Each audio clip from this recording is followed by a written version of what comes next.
नमस्कार, उड़ान ऐस एकेडमी के ई लर्निंग प्लेटफॉर्म में मैं प्रदीप राव आपका स्वागत करता हूं। आज हम देखने वाले हैं हमारी श्रृंखला का 9वां वीडियो। इस वीडियो में हम देखेंगे आधुनिक भारत से संबंधित कुछ महत्वपूर्ण घटनाओं के बारे में जानेंगे और उससे संबंधित कुछ प्रश्नों को भी देखेंगे। परंतु उससे आगे बढ़ने से पहले आपके लिए लेकर आ रहे हैं क्या, जो पिछले वीडियो में हमने देखा था, कुछ टॉपिक जो हमने कवर किया था जैसे संवैधानिक विकास और सामाजिक सुधार आंदोलन, उसके कुछ बहुत महत्वपूर्ण प्रश्न देख लेते हैं जो आपके एग्जाम के लिए क्या होंगे, अत्यंत महत्वपूर्ण हो सकते हैं। देखिएगा, एक प्रश्न है आपके सामने, भारतीय विधान पालिका प्रथम बार द्विसदनात्मक कब बनाई गई थी या द्विसदनीय कब हुई थी? तो आपके ऑप्शंस है 1892, 1909, 1919, 1935। तो जब आप भारतीय संवैधानिक इतिहास पढ़ते हैं तो आपको पता चलता है क्या ये जो घटना हुई थी ये कब हुई थी? 1919 के भारत शासन अधिनियम में हुई थी, या जिसे हम मॉन्टेग्यू चेम्सफोर्ड सुधार अधिनियम भी कहते हैं। तो इस प्रश्न का उत्तर याद रखिएगा, सी। अगला प्रश्न हमारे सामने लिखा हुआ है, 1919 के भारत शासन अधिनियम की निम्नलिखित में से कौन सी प्रमुख विशेषता या विशेषताएं हैं? तो यहां पर पहला ऑप्शन लिखा हुआ है क्या, पहला जो लिखा हुआ है, प्रांतों की कार्यकारी सरकार में द्वैध शासन की व्यवस्था। तो आप जब पढ़ते हैं 1919 का अधिनियम तो यहां पर क्या है, प्रांतों में द्वैध शासन प्रणाली अपनाई जाती है। कुछ कार्यों को भारतीय गवर्नर जनरल की सहायता से करते, जिसको बोला गया है हस्तांतरित विषय पर आधारित कुछ कार्य करते, और एक था आरक्षित विषय जिस पर गवर्नर जनरल अपने लोगों के साथ करते थे। फिर इसके बाद बात करें मुसलमानों के लिए पृथक सांप्रदायिक निर्वाचन मंडल की व्यवस्था, जी नहीं, ये हुआ था कब? 1909 के अधिनियम में हुआ था, तो ये तो नहीं है। तो दो जहां पर भी होगा वो आप उसे गलत कर दें, तो यहां पर ये और ये ऑप्शन क्या हो जाएगा, आपका गलत हो जाएगा। तो आपके सामने ऑप्शन 1 और ऑप्शन 3 जो है वो बचे हुए हैं।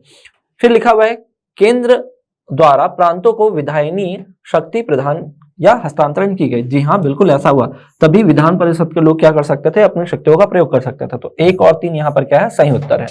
अगला प्रश्न आपके सामने लिखा हुआ है क्या, सूची 1 को सूची 2 से सम्मिलित कीजिए तथा सूची के नीचे दिए गए कूट से सही उत्तर का चयन कीजिए। तो यहाँ पर लिखा हुआ है नियंत्रक परिषद की स्थापना। तो नियंत्रक परिषद का मतलब है BOC, बोर्ड ऑफ कंट्रोलर, और ये आता है पिट्स इंडिया एक्ट में 84 में। फिर सर्वोच्च न्यायालय की स्थापना कलकत्ता में होती है 1774 में, लेकिन ये कौन से एक्ट में रहता है? तो रेगुलेटिंग एक्ट, जैसे हिंदी में नियामक अधिनियम भी कहते हैं। तो ए का आना चाहिए 2। तो देखिएगा हमारे पास ऑप्शन रखा है ए का 2 कहां दिख रहा है, 2 जगह दिख रहा है, एक यहां और एक यहां। फिर इसके बाद क्या दिखा है, बी का 1।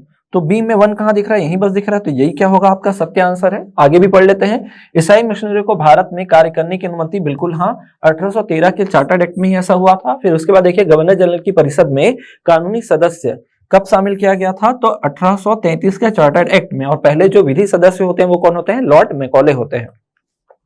अगला प्रश्न, इस प्रश्न का उत्तर आप हमें दीजिएगा। लिखा हुआ है क्या, निम्नलिखित में से किस अधिनियम के अंतर्गत भारतीय विधान परिषद को बजट पर बहस करने का शक्ति प्रदान हुआ था?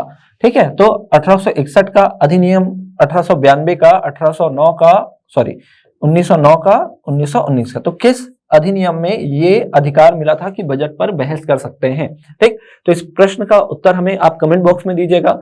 अगला प्रश्न भी आपके लिए है, प्रश्न नंबर 2, जिसको मैं बोल सकता हूं। यहां पर आपको बताना है, एक तरफ लिखा है संस्था या समाज लिखा हुआ है और दूसरे तरफ लिखा हुआ है उससे संबंधित व्यक्ति। देखिएगा क्या क्या लिखा हुआ है, प्रार्थना समाज, फिर Ramakrishna mission, Satyashodhak Samaj, Mohammedan Anglo oriental college Aligarh, ठीक, जो बाद में अलीगढ़ विश्वविद्यालय के नाम से जाना जाएगा। एक तरफ है कौन, स्वामी विवेकानंद, महादेव रनाडे, फिर है सर सैयद अहमद खान, फिर उसके बाद ज्योतिबा फुले। इस प्रश्न का उत्तर भी हमें आप कमेंट बॉक्स में दीजिएगा कि इसका सही मिलान करके आप हमें बताइए कि इसका उत्तर क्या है। अगला प्रश्न है, 19वीं शताब्दी के उत्तरार्ध में नव हिंदूवाद के सर्वश्रेष्ठ प्रतिनिधि कौन थे? तो नव हिंदूवाद, यदि आप दर्शन शास्त्र वाले सेक्शन पढ़ेंगे भारतीय सिलेबस का तो आपको पता चल जाएगा कि इसके जो प्रणेता हैं वो कौन है, स्वामी विवेकानंद जी हैं। आगे प्रश्न की ओर बढ़ते हैं। यहाँ पर लिखा हुआ है कि एक सूची 1 को सूची 2 से क्या करना है, सम्मिलित करना है और सही उत्तर का चयन करना है।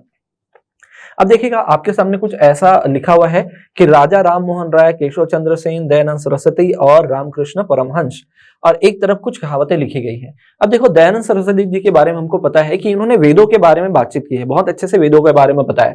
तो देख लो कहां पर वेद के बारे में दिया गया है, तो हिंदू धर्म की पहचान वेदों में संस्थापित धर्म से की है। तो यहाँ पर देखिएगा सी का 2 मिलना चाहिए, तो सी में 2, मतलब यहाँ पर देखो थर्ड वाले में क्या होना चाहिए, 2, बस एक ही पता था और एक से हमने इसका आंसर निकाल लिया। ठीक, तो कभी कभी आपको ऐसे भी क्या करना पड़ेगा, नोट डाउन करना पड़ेगा कि एक से भी आप निकाल सकते। अब देखो मैच कर लो कि राजा राम मोहन राय ने क्या कहा, यह कहा कि हिंदू धर्म का शुद्धतम रूप जो है उपनिषद में है। तो राजा राम मोहन राय किसको मानते थे, उपनिषद को मानते थे। दूसरा देखिएगा केशव चंद्र सेन क्या बोलते थे कि ब्रह्मवाद को विश्व धर्म बनाना चाहिए। फिर रामकृष्ण परमहंस देते हैं कि ईश्वर तक पहुंचने के कई मार्ग हो सकते हैं। तो ये सारे कथन आपने मैच कर लिए, इसको एक बार नोट डाउन भी कर लीजिएगा, साथ ही चाहें तो स्क्रीनशॉट भी ले लें, हो सकता है आपके एग्जाम में ये आ जाए। बढ़ते हैं अगले प्रश्न की ओर। अगला प्रश्न आपके सामने लिखा हुआ है, भारत में नारी आंदोलन इनकी प्रेरणा से प्रारंभ हुआ। तो इनमें से आप बताइएगा कि ऐसे कौन से व्यक्ति थे, कौन सी पर्सनालिटी थी जिन्होंने क्या किया है, नारी शिक्षा को आगे बढ़ाने का प्रयास किया है। तो आपके मन में आंसर आ चुका होगा माइंड में, और वो होगा कौन, ज्योतिबा फुले जी। महात्मा ज्योतिबा फुले जो माली जाति से थे, इनकी रचना थी गुलामगिरी। नारी शिक्षा को आगे बढ़ाने के लिए उन्होंने अथक प्रयास किया है। अब देखते हैं अगला प्रश्न हमारा, ब्रह्म समाज के बारे में निम्नलिखित में से कौन सा यह से कथन क्या है, सत्य है। इसने मूर्ति पूजा का विरोध किया, बिल्कुल हाँ, मूर्ति पूजा का विरोध किया। तो एक जहां पर है वो तो आपका आंसर हो सकता है, ठीक है। अब जहां एक नहीं है वो आपका आंसर नहीं हो सकता, तो केवल 3 को तो हटा देते हैं। वैसे हमको क्या चुनना है पहले वो भी देख लेते हैं। सही उत्तर तो एक तो सही है, ये ध्यान रखेगा। धार्मिक ग्रंथों की व्याख्या के लिए इनसे पुरोहित वर्ग को अस्वीकार किया, बिल्कुल ये भी सत्य है, पुरोहित वर्ग को अस्वीकार किया। तो 2 जहां पर है, ठीक है, तो ये केवल अगर 1 है तो भी गलत हो गया, मतलब 1 और 3, ठीक है, मैं सॉरी, बी और डी, इन दोनों में से कोई एक क्या हो सकता है, आंसर हो सकता है। अब तीसरा देखते हैं, इसने इस सिद्धांत का प्रचार किया कि वेद त्रुटिहीन है। देखिए वेद त्रुटिहीन है ऐसा तो इन्होंने बिल्कुल नहीं कहा, वेद त्रुटिहीन है ऐसा तो इन्होंने बिल्कुल नहीं कहा। तो 3 जो है गलत है, तो यहां पर इसका मतलब क्या हो गया, 3 भी गलत। तो बचा क्या आपका ऑप्शन नंबर बी, 1 और 2 ही सत्य है। अब अगला प्रश्न है, दार उल उलूम की स्थापना किसने की थी। देखिए दार उल उलूम को आप याद रखेगा, मैंने लास्ट वीडियो में बताना नहीं पाया था लास्ट वीडियो में, तो इसको देवबंद आंदोलन भी बोला जाता है। दार उल उलूम देवबंद आंदोलन के ही बोला जाता है। इसमें मैंने 2 लोग का नाम बताया था, गंगोही और ननौतवी।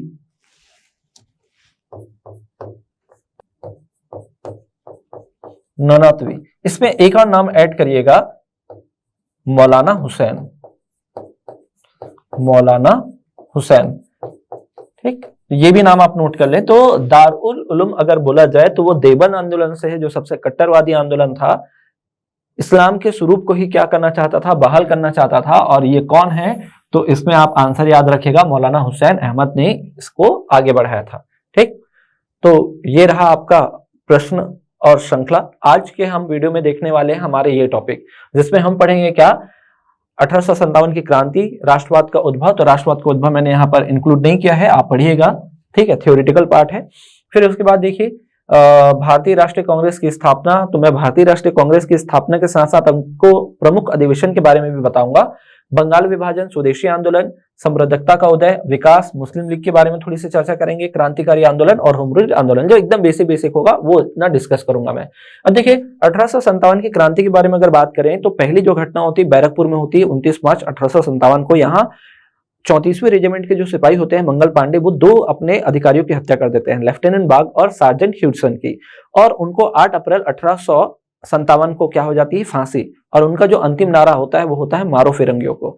फिर इस घटना के बाद मेरठ में ही क्या होता है, बहुत सारे सैनिकों को पुलिस जो है 10 साल की सजा सुना देती है। इसी से सैनिकों में आक्रोश बढ़ उठता है और वो क्या करते हैं, ब्रिटिशों के खिलाफ युद्ध की घोषणा कर देते हैं। और 10 तारीख को ये क्या करते हैं, युद्ध की घोषणा करते हुए 11 तारीख को दिल्ली पहुंचेंगे और 12वीं तारीख को दिल्ली पर अधिकार कर लेंगे, 12 मई को, याद रखेगा। और दिल्ली पहुंचकर उन्होंने क्या किया, क्रांति का नेता किसे घोषित कर दिया, तो बहादुर शाह जफर को। और बहादुर शाह जफर जो है उस समय काफी एजेड हो चुके हैं, तो उन्होंने अपना नेतृत्वकर्ता किसको बनाया था, बख्त खां को बनाया था। तो देखिएगा ये लिस्ट आप बहुत अच्छे से ध्यान रखिएगा, सब देखना है इसमें आपको। तो एक बार इसका आप स्क्रीनशॉट भी ले लें, हो सकता है आपको ये काम आए एग्जाम टाइम के लिए, तो बिल्कुल जरूरी है ये, ठीक है। अगले वीडियो में मैं इसके साथ क्या लेकर आऊंगा, जो प्रश्न पूछे गए, यहाँ से देखिए बार बार प्रश्न पूछे गए हैं, हर दूसरे एग्जाम में आपको यहाँ से प्रश्न मिलेंगे, तो ये पूरा आप नोट करिएगा। अब देखिए एक तो यही सिक्वेंस में याद करें इसको, दिल्ली, लखनऊ, कानपुर, झांसी, इलाहाबाद, क्योंकि ये क्रांति का जो विस्तार है ऐसा ही होता है, दिल्ली, लखनऊ, कानपुर, झांसी, इलाहाबाद, ये विस्तार याद रखेगा। एटलीस्ट शुरू के 4 तो याद रखना ही है। इसके जो नेतृत्व करता है तो कौन है, दिल्ली में बख्त खां, बहादुर शाह जफर तो याद रखना ही है, बख्त खां उनके नेतृत्व करना था। फिर उसके बाद देखते हैं क्या, लखनऊ में बेगम हजरत महल, कानपुर में नाना साहब ये द्वितीय है, जिनका मूल नाम क्या है, धुंधु पंत है। फिर रानी लक्ष्मीबाई, यहाँ देखते हैं तो लियाकत अली, अजमुल्ला खां, कुंवर सिंह, मौलवी अहमदुल्ला, तात्या तोपे और क्या है गजाधर सिंह या गजाधर साहब। यहाँ पर आपको याद रखना है ग्वालियर, या तो इसके लिए युद्ध प्रयोग किया जाता क्या, मध्य भारत। यहाँ पर जगदीशपुर, आरा, बिहार, तो यहाँ पर याद रखना आरा मिसिंग है, तो आरा अगर दे या तो फिर जगदीशपुर देगा या तो फिर क्या देगा, बिहार देगा। तो वहां पर कौन है, कुंवर सिंह। तो एक बार आप देख लीजिएगा दमनकर्ता कौन है, विलोबी, निकोलसन, हडसन। यहाँ बेगम हजरत महल तो Lawrence Havelock Outram, sir Colin Campbell. यहाँ पर व्हीलर, फिर इसके बाद कैंपबेल, ह्यूरसन, Hugh Rose, colonel James Reynold, Taylor Eyre, Vincent Eyre, William Taylor, general Reynold, Tatya Tope और ये। तो जितना यहाँ पर लिखा हो इतना इसके एक बार स्क्रीनशॉट ले ले, एक बार रिवीजन कर लेना बस एग्जाम में जाने से पहले। अब देखिएगा इसके स्वरूप के बारे में क्या कहा है, इसके स्वरूप के बारे में क्या क्या कहा गया है। तो यह एक पूर्णतः सिपाही विद्रोह था, ऐसा कौन कहते हैं, तो जॉन लॉरेंस कहते हैं। इसके अलावा सर सीले कहेंगे और सर सैयद अहमद खां कहेंगे। ठीक, उसके बाद देखिएगा राष्ट्रीय विद्रोह। तो राष्ट्रीय विद्रोह किसने कहा था, राष्ट्रीय विद्रोह स्वतंत्रता के लिए सुनिश्चित युद्ध था, तो वीडी सावरकर था, अशोक मेहते थे, ठीक है, और शशि भूषण चौधरी थे। हिंदू मुस्लिम षड्यंत्र, जेम्स आउट्रम और डब्ल्यू टेलर, विलियम टेलर, जो जिसके बारे में हमने अभी बात की थी। प्रारंभ में सैनिक विद्रोह, बाद में राजनीतिक स्वरूप, तो ऐसा कहना था किनका, एस एन सेन का। एस एन सेन की एक बुक भी पढ़ेंगे हम 1857, यही इनकी बुक का नाम था। ठीक, आगे देखिएगा ना तो प्रथम, ना तो राष्ट्रीय, ना ही स्वतंत्रता संग्राम, तो ये किसने कहा था, आरसी मजूमदार जी ने कहा था, और ये एग्जाम में पूछा भी गया किसने इसको क्रांति नहीं माना है करके। यह स्वतंत्रता संग्राम था, तो ईश्वरी प्रसाद, प्रथम नहीं लिखा है ना, अगर प्रथम आ जाता ना तो वीडी सावरकर, केवल स्वतंत्रता संग्राम था, इसलिए आपको याद रखना है क्या, ईश्वरी प्रसाद। यह जन क्रांति थी, तो रामविलास शर्मा बोलते हैं। सभ्यता एवं बर्बरता का संघर्ष, तो ये बोलते हैं टी आर होम्स। और राष्ट्रीय विद्रोह था तो बेंजामिन डिज़ाइल, तो याद रखिए बेंजामिन डिज़ाइल के अनुसार यह क्या था, आपका राष्ट्रीय विद्रोह था। फिर अगर आगे बढ़े तो 1857 से संबंधित क्या है, कुछ पुस्तकें और उनके लेखक हैं। फर्स्ट वॉर ऑफ इंडिपेंडेंस, तो विनायक दामोदर सावरकर, जिनको हम वीडी सावरकर के नाम से भी जानते हैं। द ग्रेट रिबेलियन, तो द ग्रेट रिबेलियन जो है अशोक मेहता का है, तो द अशोक करके याद करें, अशोक द ग्रेट, तो वैसे ही रिलेट करके आप याद करिए। सिपाही mutiny and the revolt of 1857, ये आरसी मजूमदार ने लिखा है। फिर एस एन सेन की रचना, जैसे कि मैंने आपको बताया क्या, 1857। रिबेलियन क्या है, 1857, तो पीसी जोशी ने, देखो द ग्रेट लगा है तो क्या हो जाएगा, अशोक मेहता। केवल रिबेलियन 1857 है तो आप क्या, PC Joshi. History of Indian mutiny, T R Holmes. और लास्ट में देखिएगा the cause of the Indian mutiny, और एक और असबाब ए बगावत हिंद, तो ये दोनों जो है सर सैयद अहमद खां के द्वारा लिखा गया है 1857 की क्रांति पर आधारित। तो यहां पर हमारा जो था 1857 की क्रांति में जितना भी मैंने आपको पॉइंट बताया उतना बहुत ज्यादा इंपॉर्टेंट है, उससे बाहर आपको पढ़ना नहीं है। अब देखिएगा भारतीय राष्ट्रीय कांग्रेस की अगर मैं बात करूं तो इसकी स्थापना ए.ओ. ह्यूम के द्वारा की जाती है 1885 में। हालांकि और भी बहुत सारा डेवलपमेंट की कहानी है। एक और टॉपिक यहाँ पर छूटा हुआ है, आप देखिएगा कांग्रेस से पहले जो पूर्ववर्ती संस्थाएं थी कांग्रेस की, उसको जरूर एक बार देखिएगा, वो भी बहुत ज्यादा इंपॉर्टेंट है। हालांकि मैंने उसको यहाँ पर इंक्लूड नहीं किया है क्योंकि मैंने उतने ही टॉपिक को क्या किया है, कवर किया जितना मैंने आपको बोला हुआ था। अब देखिए इनका जो पहला मीटिंग होता है बंबई के गोकुलदास तेजपाल संस्कृत महाविद्यालय में होता है। पहले अध्यक्ष होते हैं उमेश चंद्र बनर्जी। कांग्रेस की स्थापना को लेकर बहुत सारे कथन कहे गए हैं, जैसे लाला लाजपत राय क्या कहते हैं, डफरिन की दिमाग की उपज, शिक्षित भारतीयों को मेला। डफरिन बोलते हैं ये तो सूक्ष्म भारतीयों की जनसंख्या का प्रतिनिधित्व करती है। यही कर्जन कहते हैं देशद्रोही संगठन जो मृत्यु को लड़खड़ा रही है। अश्विनी कुमार दत्त बोलते हैं 3 दिन का तमाशा। बंकिम चंद्र चटर्जी क्या कहते हैं, पदों की भिखु लोगों की संस्था है ना ये,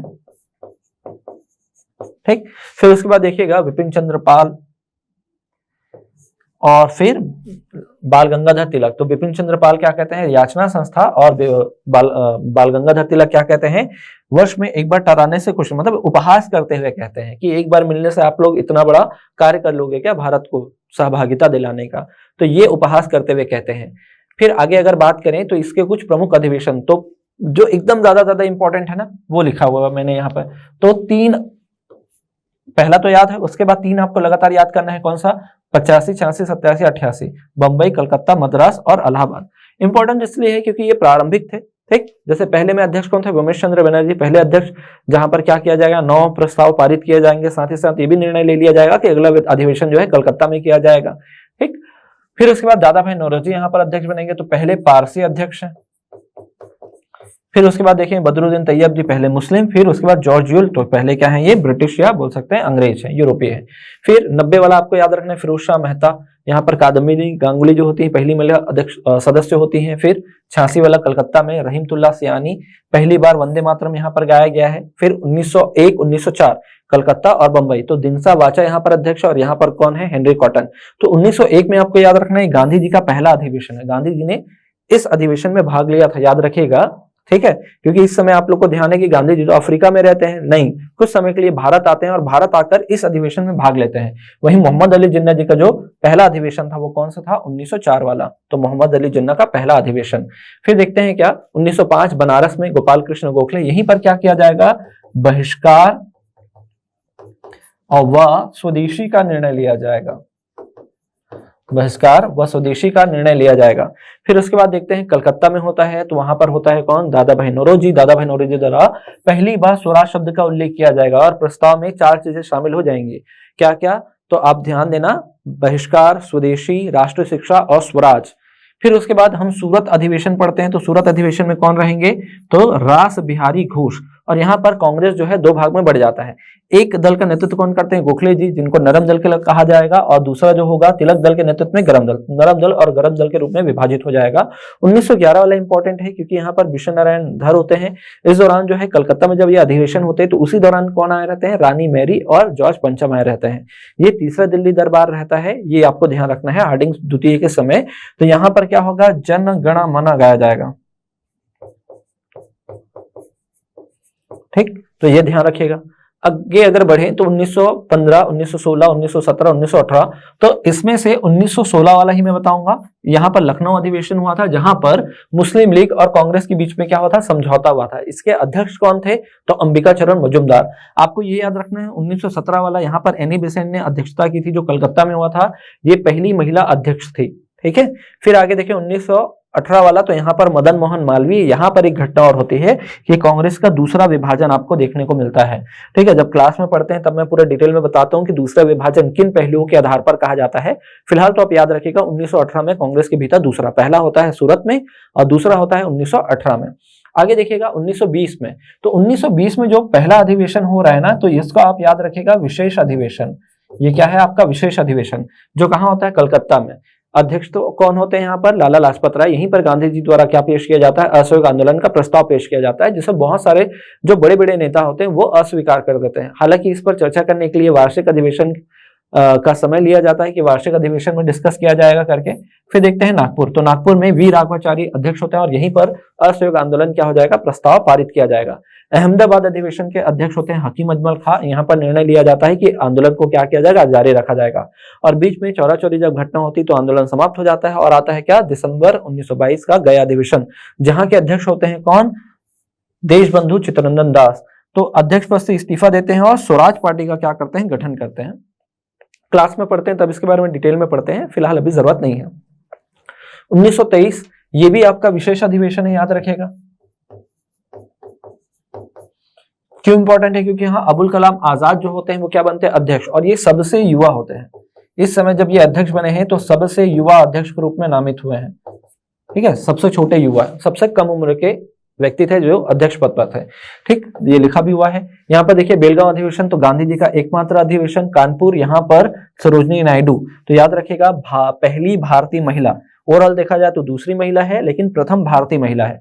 फिर 1923 ये रिपीट हो गया है, उसको हटा दीजिएगा, अपन यहाँ से देखते हैं 1927।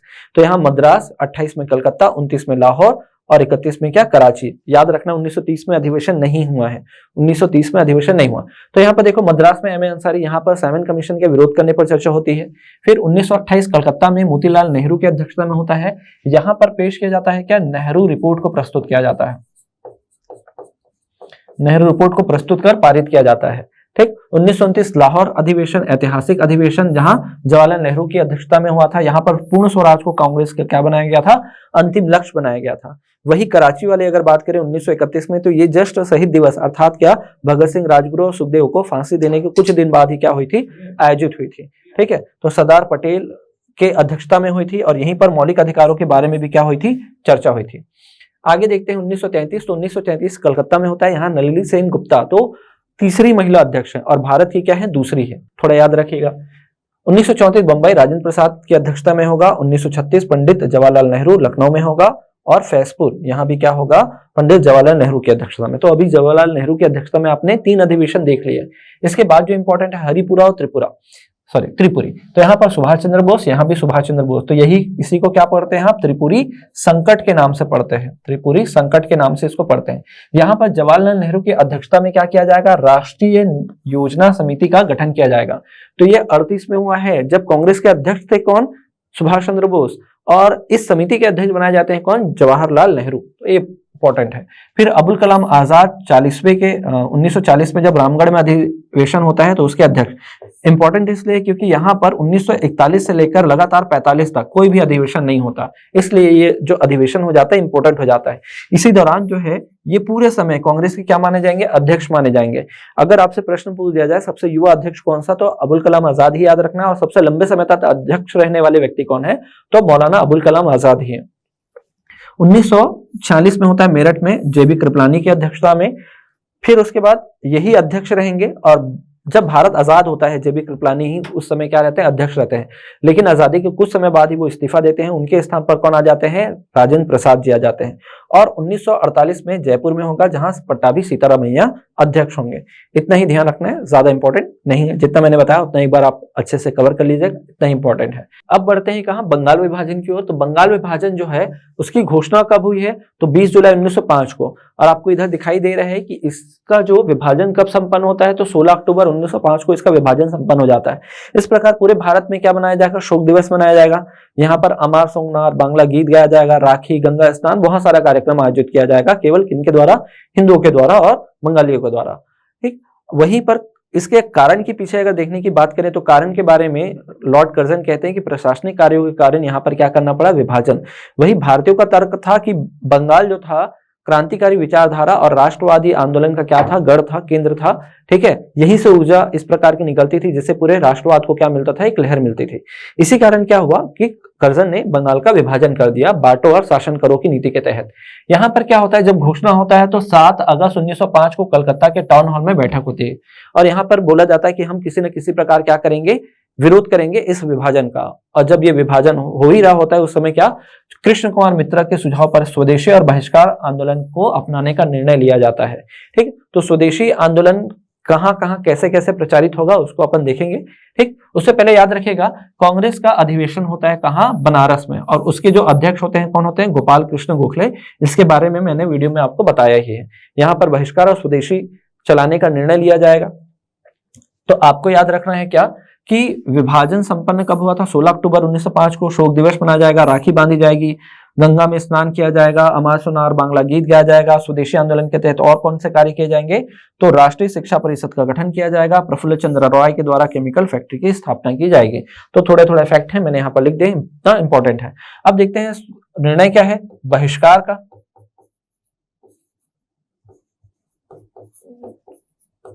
वह स्वदेशी का, तो कहीं ना कहीं तो उसका नेतृत्व करना होगा ना। तो इसके नेतृत्वकर्ता कौन है, बंगाल में बिपिन चंद्र पाल, सुरेंद्र नाथ बनर्जी। महाराष्ट्र में कौन है, तिलक जी। मद्रास में कौन है, सुब्रमण्यम अय्यर। तो मैं केवल इनिशियल लिख रहा हूं, सुब्रमण्यम अय्यर और चिदम्बरम पिल्ले। फिर उसके बाद दिल्ली में देखते हैं सर सैयद हैदर रजा।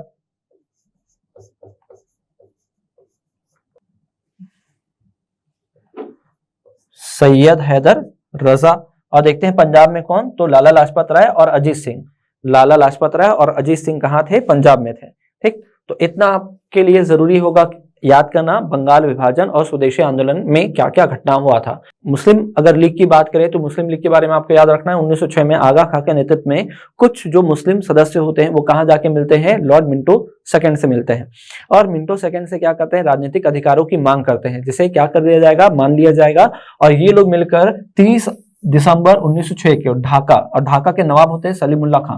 तो सलीमुल्लाह खां के नेतृत्व में क्या होगा, मुस्लिम लीग की स्थापना होगी। तो इस प्रकार आपको याद रखना है कि मुस्लिम लीग के संस्थापक, जैसे कांग्रेस के संस्थापक कौन है, A.O. ह्यूम है, वैसे ही मुस्लिम लीग के संस्थापक सलीमुल्लाह खां है। ठीक, और वही पहले अध्यक्ष कौन माने गए थे कांग्रेस को, तो आपको याद है उमेश चंद्र बनर्जी। तो वैसे ही यहाँ पर आपको याद रखना है वकार उल मुल्क मुश्ताक हुसैन क्या थे, पहले अध्यक्ष थे। अगर बात करूं मैं इसके अधिवेशन की, तो एक अधिवेशन आपको याद रखना है 1908 का अमृतसर अधिवेशन। यहाँ पर निर्णय लेते हैं क्या, मतलब ये मांग करते हैं ब्रिटिश सरकार की कि भैया हमको क्या चाहिए, पृथक निर्वाचन पद्धति चाहिए, और इसे 1909 के अधिनियम में स्वीकार कर लिया जाएगा। तो देखिए यहाँ पर आपको प्रॉपर दिखेगा तो नहीं, लेकिन आपको कुछ कुछ जो है याद रखना है। एक तो लखनऊ अधिवेशन आपको याद रखना है, ठीक है, काफी छोटा है, बस याद रखिएगा। 1913 का जो लखनऊ अधिवेशन है, जहां की अध्यक्षता किसने की है, मोहम्मद शफी ने की है। यहां पर इनका भी लक्ष्य क्या हो जाता है, स्वराज हो जाता है। यहां पर इनका भी लक्ष्य क्या हो जाता है, स्वराज। तो ये याद करने योग्य है, बहुत ज्यादा इंपॉर्टेंट है। फिर उसके बाद अगर मैं बात करूं तो आपको याद रखना है 1930 वाला। 1930 इलाहाबाद में होता है मोहम्मद इकबाल। आपको दिख नहीं रहा होगा, बस सुनिएगा। 1930 इलाहाबाद कहाँ होगा, इलाहाबाद में, और अध्यक्ष होंगे मोहम्मद इकबाल। यही पर ना पाकिस्तान पृथक राज्य की मांग ये करते हैं, पृथक स्वतंत्र मुस्लिम राज्य की मांग।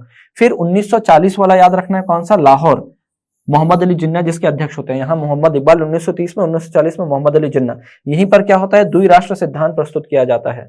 और उसके बाद आपको याद रखना है 1943, ठीक, कराची में, कराची में होगा मोहम्मद अली जिन्ना। तो मोहम्मद अली जिन्ना 1937 से लेकर पूरे लास्ट तक क्या रहते हैं, मुस्लिम लीग के अध्यक्ष रहते हैं, ठीक। तो यहां पर क्या पेश करते हैं, अंग्रेजों बांटो और भागो, बांटो और छोड़ो, ऐसा वाला नारा देते हैं। तो 1943, 1940, 1930 और इधर 1913, ये कुछ याद रखना है, बाकी इंपॉर्टेंट नहीं है।